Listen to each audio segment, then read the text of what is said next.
जय हिंद। नमस्कार साथियों, आप सभी लोगों का मोस्ट वेलकम है आज के इस नए क्लास में। साथियों, आज के इस क्लास में हम सभी लोग जो है पढ़ने वाले हैं एसएससी जीडी के एग्जाम के लिए मोस्ट इम्पोर्टेंट प्रीवियस ईयर के क्वेश्चन को, जो कि साथियों आपके एसएससी जीडी एग्जाम 2026 के लिए काफ़ी इम्पोर्टेंट है। तो आप सभी लोग जो इस क्लास को बिल्कुल अच्छी तरीके से लास्ट तक देखिएगा और इस क्लास में दिए जाने वाले इन सभी प्रश्नों को आप अच्छे से जरूर याद कर लीजिएगा, जिससे कि आप जो अपने एग्जाम में सभी क्वेश्चन को आसानी तरीके से बना पाएंगे।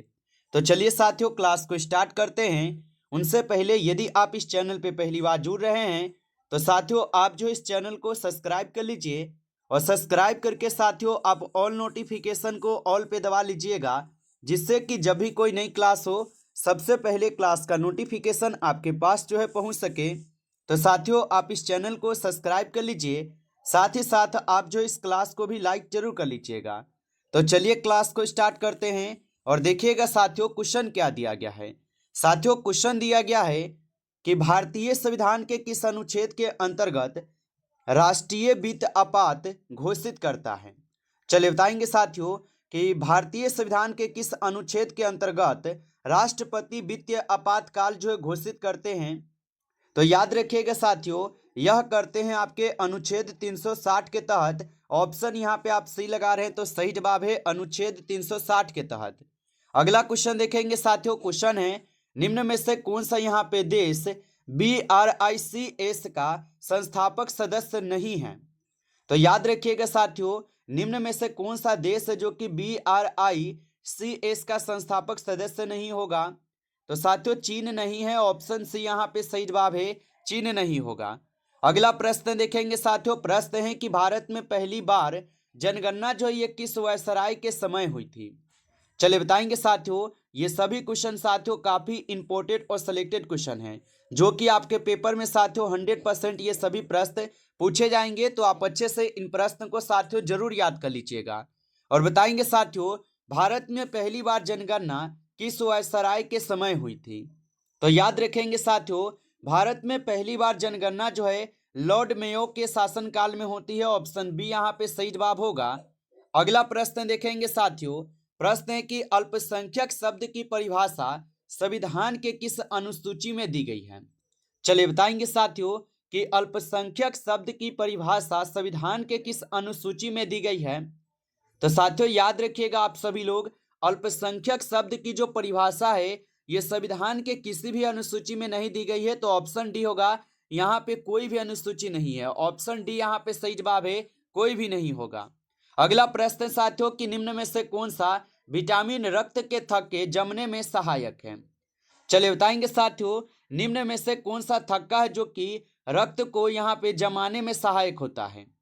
तो याद रखिएगा साथियों, विटामिन के जो है ये रक्त की थक्का जमाने में सहायक होता है। ऑप्शन यहाँ पे सी सही जवाब हो जाएंगे, आप अच्छे से इनको याद रखेंगे। अगला प्रश्न साथियों यहाँ पे, भारतीय रिजर्व बैंक का पहला भारतीय गवर्नर कौन था। चलिए बताएंगे साथियों, भारतीय रिजर्व बैंक का पहला भारतीय गवर्नर कौन था। तो याद रखिएगा साथियों, भारतीय रिजर्व बैंक का पहला भारतीय गवर्नर थे आपके CD देशमुख। ऑप्शन ए सही जवाब है, यहाँ पे CD देशमुख हो जाएंगे। अगला प्रश्न देखेंगे साथियों कि राज्यसभा को भंग क्यों नहीं किया जा सकता है। चलिए बताएंगे साथियों, ये सभी क्वेश्चन काफी इंपॉर्टेंट और VVI सेलेक्टेड क्वेश्चन है, जो कि आपके पेपर में साथियों 100% जो है पूछे जाएंगे। तो आप अच्छे से इन प्रश्न को जरूर याद कर लीजिएगा। और बताइए साथियों कि राज्यसभा को भंग क्यों नहीं किया जा सकता है। तो राज्यसभा को भंग इसलिए नहीं किए जा सकते हैं क्योंकि ये अस्थाई सदन है। ऑप्शन यहाँ पे बी सही जवाब है, यह अस्थाई सदन है।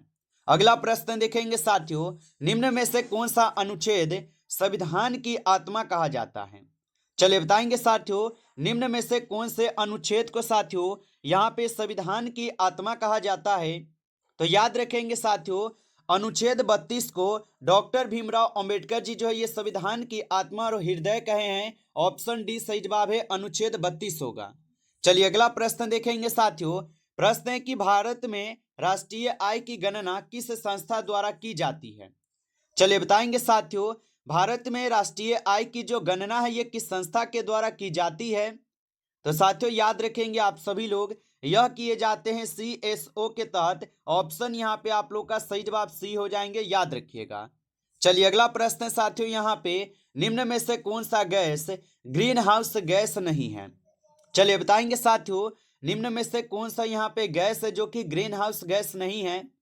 तो साथियों यहाँ पे ग्रीन हाउस गैस जो है आपके N2 नहीं होगा। ऑप्शन डी कीजिएगा, सही जवाब N2 नहीं होगा। चलिए अगला प्रश्न देखेंगे साथियों। प्रश्न है कि भारत का पहला जैव मंडल आरक्षित क्षेत्र कौन सा है? चलिए बताएंगे साथियों, भारत का पहला जैव मंडल आरक्षित क्षेत्र कौन सा है? तो याद रखिएगा साथियों, यहाँ पे हो जाएंगे नीलगिरी। ऑप्शन बी सही जवाब होगा साथियों, नीलगिरी हो जाएंगे, याद रखिएगा। अगला प्रश्न है यहाँ पे साथियों कि पेस मेकर जो है ये किस अंग से संबंधित है? चलिए बताएंगे आप सभी लोग आंसर कि पेस मेकर जो है ये किस अंग से संबंधित है? तो याद रखेंगे कि पेस मेकर जो ये आपके हृदय से है। ऑप्शन यहाँ पे आप सही लगा रहे हैं, तो सही जवाब है हृदय से हो जाएंगे। अगला प्रश्न देखेंगे साथियों। प्रश्न है संविधान की प्रस्तावना में समाजवादी शब्द जो ये किस संशोधन से जोड़ा गया है? चलिए बताएंगे साथियों कि संविधान की प्रस्तावना में यहाँ पे समाजवादी शब्द को किस संविधान संशोधन के द्वारा जोड़े गए थे?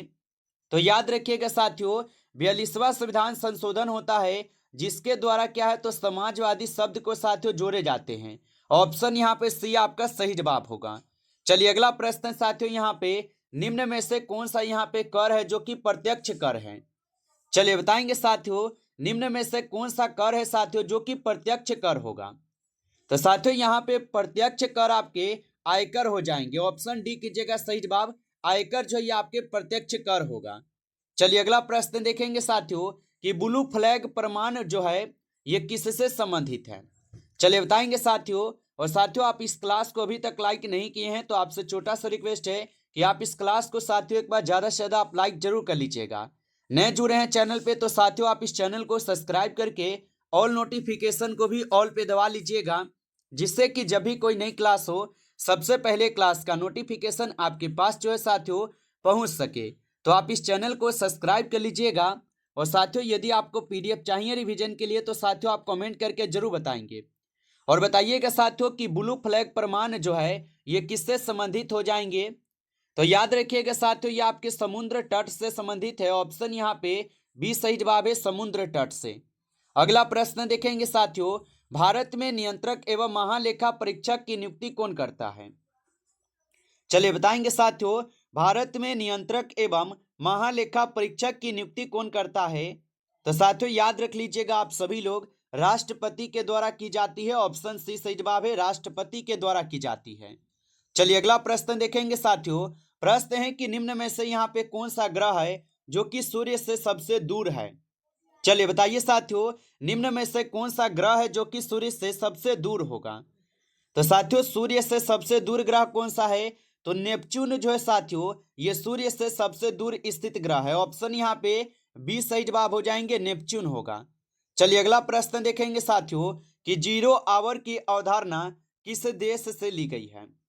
चलिए बताएंगे साथियों, 0 आवर की अवधारणा किस देश से ली गई है?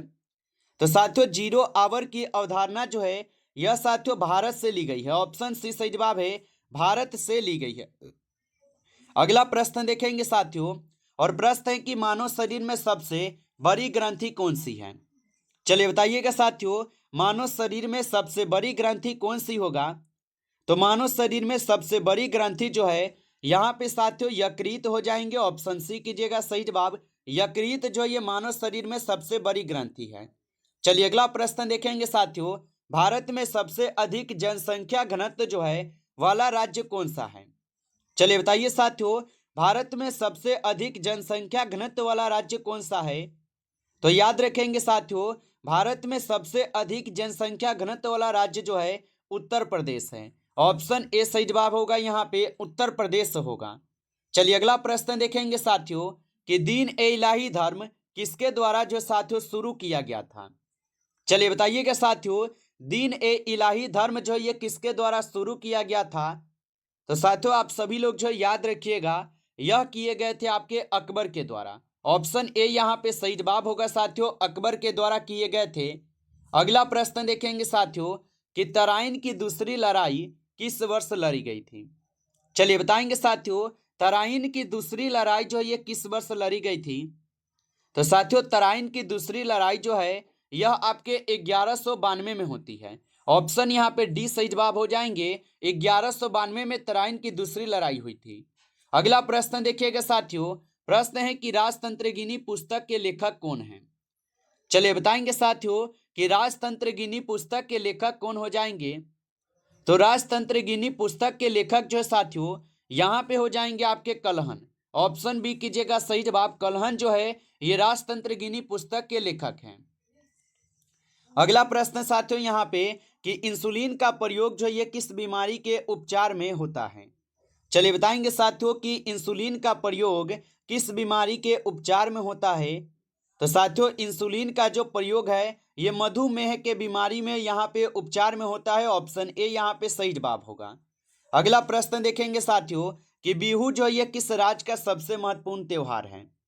चलिए बताएंगे साथियों बिहू किस राज्य का सबसे महत्वपूर्ण त्योहार है।